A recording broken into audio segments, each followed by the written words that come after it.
Tokyo is home to some of the most unique Disney parks in the world, with Tokyo Disneyland and DisneySea hosting some of the best rides, hidden attractions, and unique cultural experiences. However, there's lots to know if you want to maximize your time in these parks and have a successful trip. In this guide, we're covering it all, from crowd-beating strategies, the most unique and iconic rides in both parks, and all the essential tips and tricks in between. So sit back, hit that like button, and we'll share everything you need to know when planning a trip to Tokyo Disney.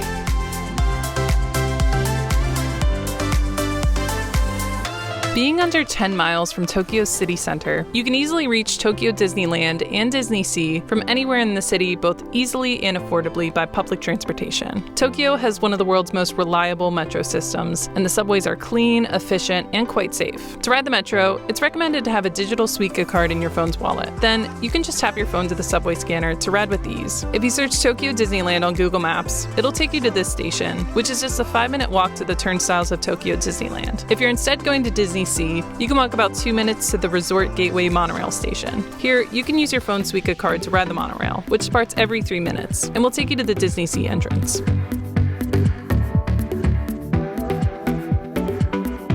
Tokyo Disney is home to some unique rides and attractions that can only be found in Asia. And even some of the classic rides have entirely different plots and layouts, making this an amazing place to experience iconic rides in a new style. So let's quickly walk through some of the unique rides these parks are known for, and we'll also share some of our favorite rides. Let's start with Tokyo Disneyland. The Enchanted Tale of Beauty and the Beast ride is the most popular ride in the park, and it absolutely deserves this high praise. The ride's amazing, even before you step inside, as it's actually built in a whole new castle that they built for the park. While a good portion of the queue line is outdoors, once you get into the castle, you'll notice they've done a surprisingly good job of making it feel authentic. There's so many little details you see while you're waiting, and it really makes it a pleasant wait. Once you board your teacups, you'll be in awe once the ride starts. There's no tracks, and the carts just glide over the floor, swaying and spinning in a way unlike any other ride we've been on. Seriously, this ride's amazing and absolutely blew our minds. Tokyo Disneyland also has the original Splash Mountain, complete with the iconic Zippity-Doo-Dah song. I really do love these rides, and the charm of the interior really brings you back to being a kid. Plus, the soundtrack is amazing, even when it's sung in Japanese with a southern accent.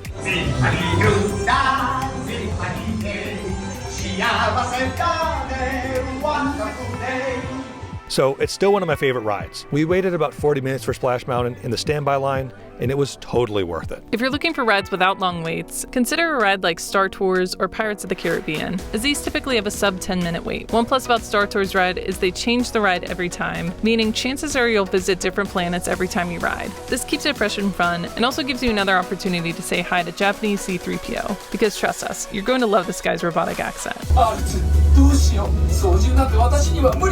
Pirates of the Caribbean was actually mostly in English, and this ride is very similar to the ones back home.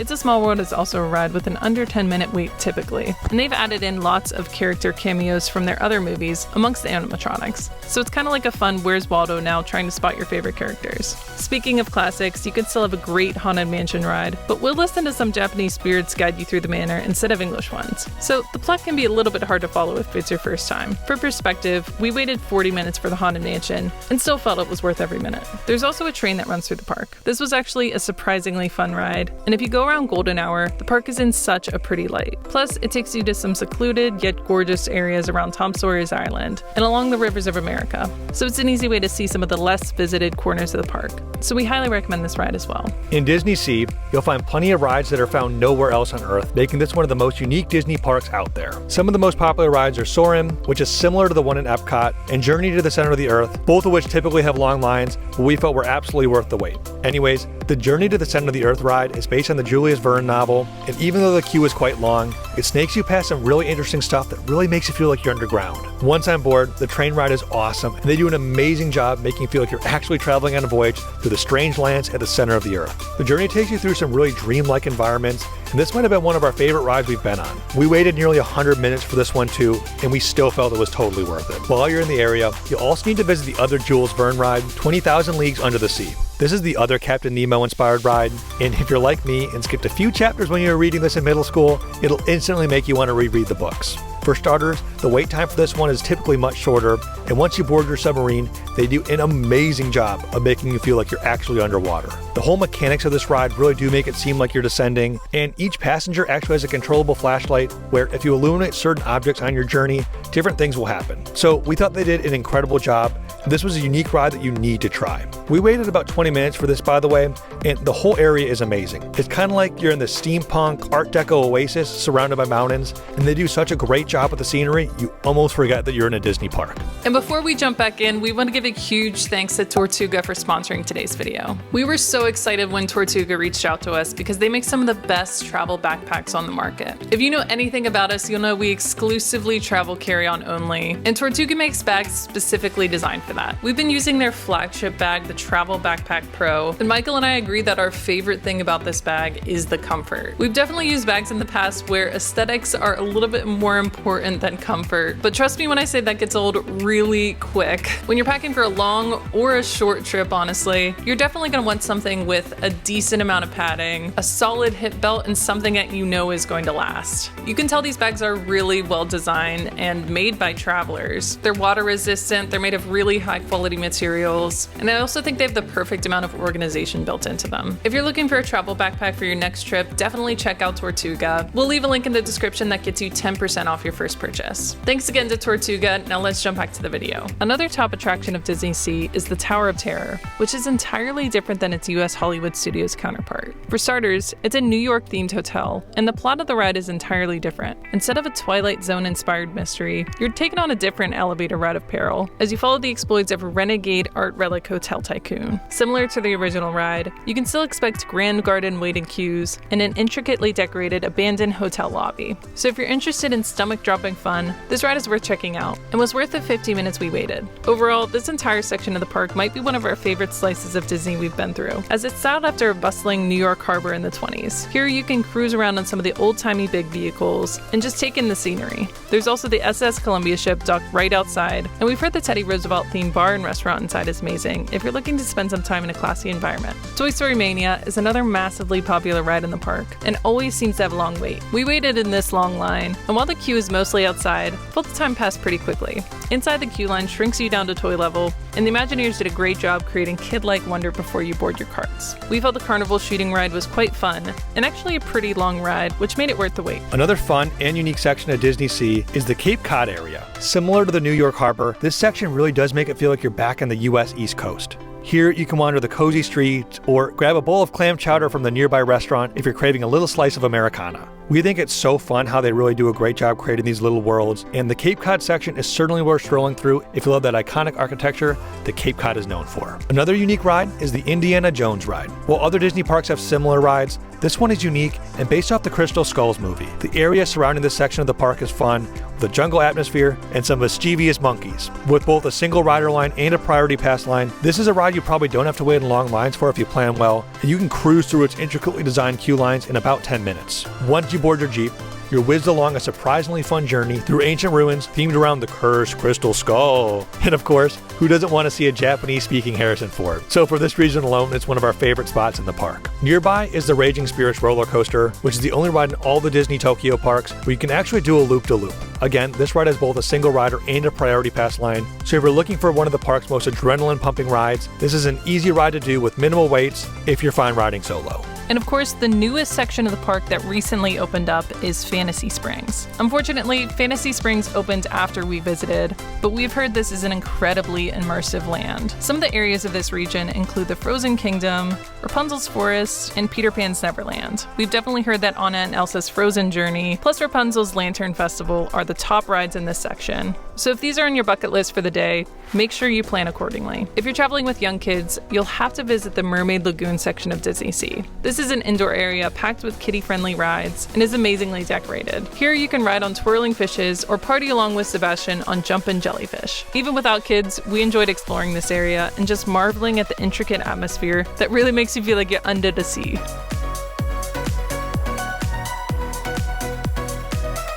Okay, The first thing you'll want to do before arriving at Tokyo Disney is to download the official Tokyo Disney Resort app. In many ways, this will be your key to maximizing your time in both Disney parks, as it's packed with real-time features to optimize your experience and help beat those long queuing lines. Once you've downloaded the app and are logged in, we recommend purchasing tickets for the day you plan to visit. While you're sometimes able to purchase tickets from the ticket booths on site, pre-booking means you can avoid waiting in the ticket booth line and the entry ticket line, so it's always better to pre-book. We recommend booking everyone in your family on the same account, so when it comes to scheduling rides, you can all easily secure the same time slot. Once you have your tickets, let's quickly cover the best park entrance strategies to ensure you start your day right.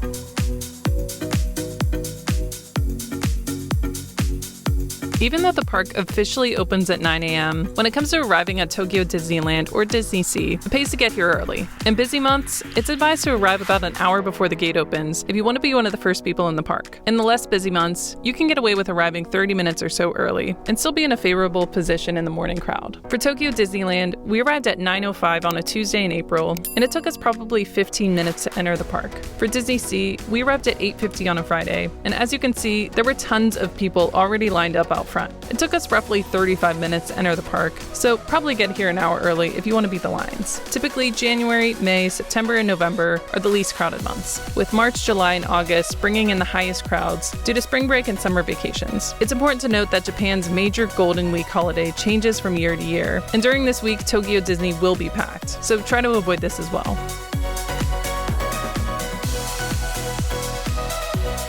Alright, once you officially enter the park, your Tokyo Disney Resort app will automatically register that you're inside, and you'll immediately be able to use the Priority Pass feature in the app. Priority Pass is a new name for Fast Pass and is a free tool available to all guests to skip the normal standby queue lines on many of the top rides. So the first thing you want to do once you enter the park is open your app and secure a time slot for one of the typical high wait time rides you'd like to see. There's two main benefits of doing this right when you enter. The first being time slots for hot rides typically fill up quickly as the morning progresses, so doing this right away means you'll have a higher likelihood of securing a spot on those big ticket rides. Also, every 120 minutes, you're eligible to sign up for another Priority Pass ride, so doing this right away starts your clock early to grab a second pass. We recommend setting a 2-hour alarm on your phone right when you book your first Priority Pass, so you're reminded the exact next moment when you can secure your next passes. Tokyo Disney also has a paid system called Premier Access, where for a fee, you can buy a time to skip the queue on high wait time rides. And since some popular rides like Beauty and the Beast aren't on the free Priority Pass feature yet, this is your only way to cut the queues at rides like this. The actual cost varies for each ride, and these paid time slots do fill up, so it's helpful to book these early in the day if you plan to purchase these. One more tip about scheduling ride times. If you plan to see the daily parade and light show at night, be sure to time your scheduled rides around that. For us, the parade in Tokyo Disneyland started at 3 p.m., but different months and weekends also have different times, so consider checking the app or asking a cast member if you want the most up-to-date info on showtime. It's also worth knowing that in DisneySea, the Raging Spirits and Indiana Jones rides have single rider lines, which can be a great way to skip those long standby lines. So consider prioritizing your priority passes for rides without those single rider lines if you're planning on taking advantage of the single rider shortcuts anyway. We found that most Japanese people don't use the single rider lines, so this is a fast way to get on some of the top attractions, especially since you'll be waiting in line with your group anyway, even if you're riding separately. We did find the single rider lines were not clearly marked, so we would have to ask cast members out front who could direct us to an unmarked single rider queue.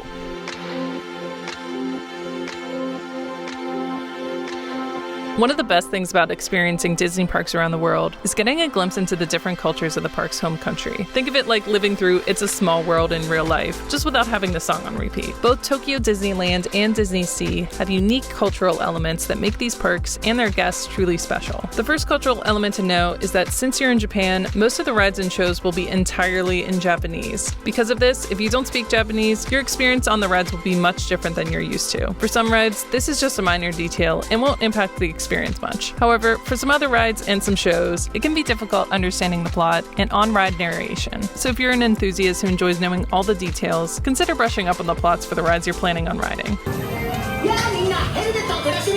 Oh, there we go. Even if you don't speak Japanese, we found just hearing some of our favorite characters speaking Japanese in fun accents to be pretty entertaining in itself. Some of our favorites included Buzz Lightyear's dramatic monologues about the evil Emperor Zurg,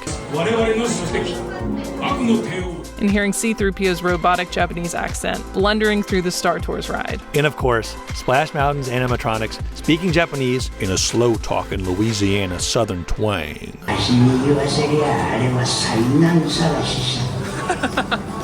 Oh, and while not pre-recorded, we loved having a whole Jungle Cruise ride in a language we didn't understand, because who needs to know the language where you can just laugh and wave along with all the locals.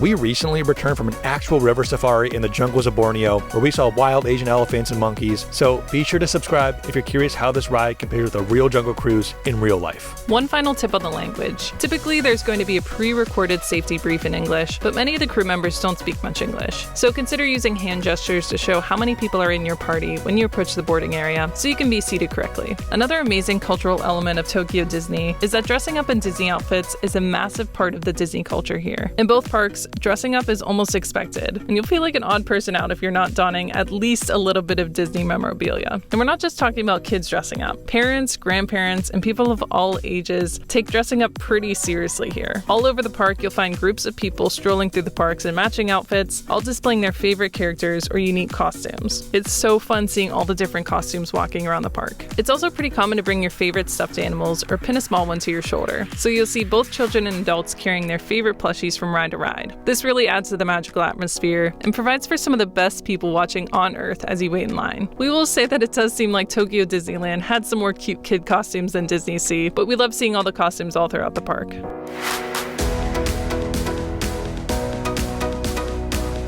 As a kid, I remember sneakily standing on my tiptoes and poofing up my hair to be tall enough to ride on certain rides. However, as an adult, I never considered that there would be other body type restrictions I'd need to consider. If you're tall like me, you might not be able to ride some of Disneyland and DisneySea's flagship rides. Some rides where I ran into trouble were Space Mountain and the Raging Spirits. I'm 6'6" and was pulled aside when I presented my priority pass at Space Mountain and was instructed to follow a crew member to determine if I could ride. They had me and another tall gentleman descend into the basement of Space Mountain, where we had to check if the lap bar could clear our knees. While we both passed, just know they'll probably flag you for a check before you board. So maybe do some yoga the night before to make sure you're limber enough to shimmy beneath the lap bar. For Raging Spirits, they had a standard, you must fit under this height bar at the entrance. So I slouched and I barely fit under, and they actually allowed me in. But truth be told, this might be up to the discretion of the cast member at the front, so maybe I was just lucky.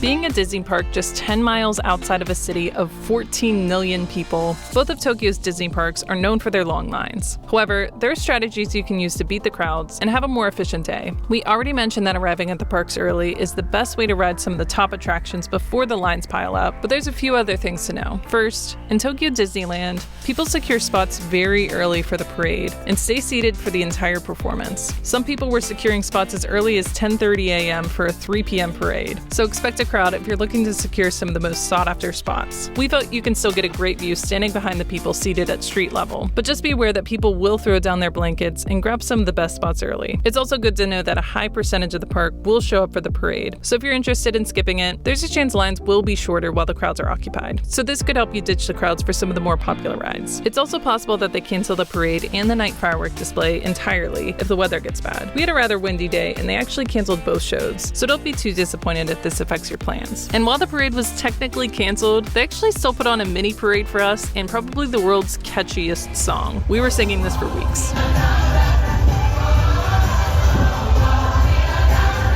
Also, when you're trying to beat the lines on a ride-by-ride basis, the official Tokyo Disneyland app displays real-time wait times. So we found it helpful checking this periodically when strategizing what ride to visit next. And if you want to take that a step further and find the best ways to optimize your time, several Disney bloggers have written detailed one-day itinerary strategies based on the statistical high and low times of different rides, so we'll include some of those that are worth reading below. Even if you do find yourself in some long lines, Disney still does an amazing job of keeping you entertained while you wait. We found the level of detail in the waiting queues to be top-notch, and the time does pass fairly quickly when you're immersed in that amazing atmosphere. Also, we've heard that unlike US Disney parks, you can't wait until the last moment before the park closes to hop in line for rides. Instead, they close the queue 30 minutes or so before the park closes, so keep this in mind for timing your last ride.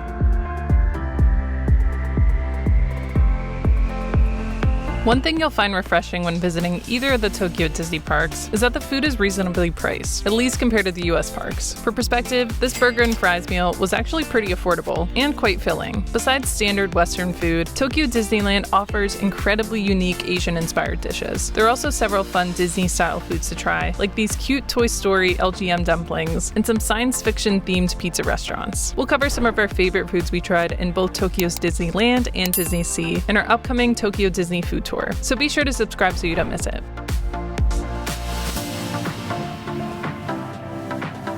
DisneySea is famous for its unique shows that can't be seen anywhere else on Earth. Their flagship performance takes place on the Central Waterway, located just out front of the Mediterranean harbor. Here, when the lights go down, you can catch this dazzling performance from anywhere around the harbor. We watched from the medieval castle ramparts of Mysterious Island, which provided a bird's eye view, which made it incredibly easy to see all the boats at once. But it did get crowded here right before the show started, so consider getting here a bit early if you're serious about snagging a great spot. We enjoyed this vantage point because they actually use lights to paint the unique Mediterranean buildings with videos that are choreographed to the show, so we enjoyed the view facing this direction. However, we've also heard the view looking at the main fountain from the Mediterranean section is great too, and puts you up close and personal with all the ships, so you really can't go wrong. Regardless, it's an amazing time seeing the characters come to life, and the way the jet ski boats stir up all that inky colored water and it reflects those technicolored lights. We left truly in awe of the show and felt it was one of our favorite memories in DisneySea. After the water performance, typically 30 to 60 minutes later, the park will begin its firework performance. This is a 5-minute long firework display